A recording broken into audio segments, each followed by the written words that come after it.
Hello, and welcome to our third quarter strategy review. We met recently and we had a smaller number, but we did have joining us Bart Hausman from First Trust Advisors. Bart participated actively in the review of the current situation and was very, very helpful in terms of helping us make our otherwise investment decisions. With that, I'd like to turn it over to Lynn Skina, CEO of the firm, to discuss the things that we talked about which affected our ultimate decisions in how we reallocated your portfolios. So Len, take it over. Thank you, Stan. For this quarter, much as we were for last quarter, we positioned ourselves for volatility. We're anticipating greater than usual amounts of emotional reactions within the markets. We also do recognize that right now there's very low consumer sentiment, and we think that that will ultimately feed into a lot of this as well.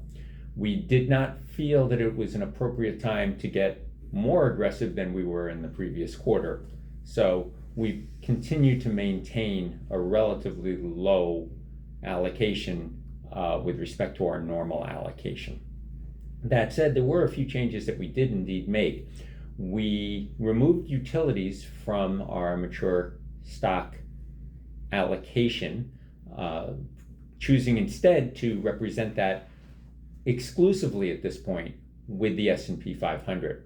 We have also introduced in the international area an emerging markets fund. Now, that emerging markets fund does come in a situation where we've increased our allocation to international stocks as well as increasing our allocation to REITs, as we felt that if we were going to put any more money to work, those were the areas where we felt most comfortable doing so. We've normalized our allocation to natural resources from an over allocation last quarter. We recognized last quarter that oil prices were likely to go up.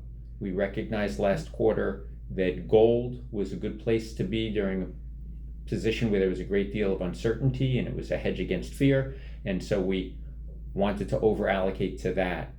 While we do consider the memorandum of understanding that occurred between the US and Iran to be something that we didn't think was going to hold, we didn't really want to position ourselves for a great deal of additional increase in oil prices. We kind of feel like oil prices have gone up. They'll bounce around a little bit.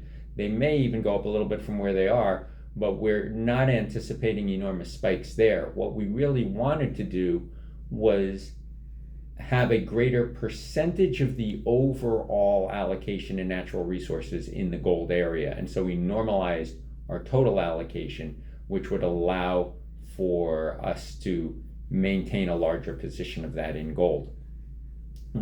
On the bond side, we left things relatively unchanged. We continue to represent long bonds with treasuries as we always would, but also over allocating a little bit into the corporate bond area.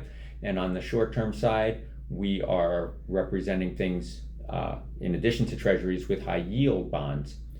We are skewing things very much to the short end of the curve and eschewing the long end at this time.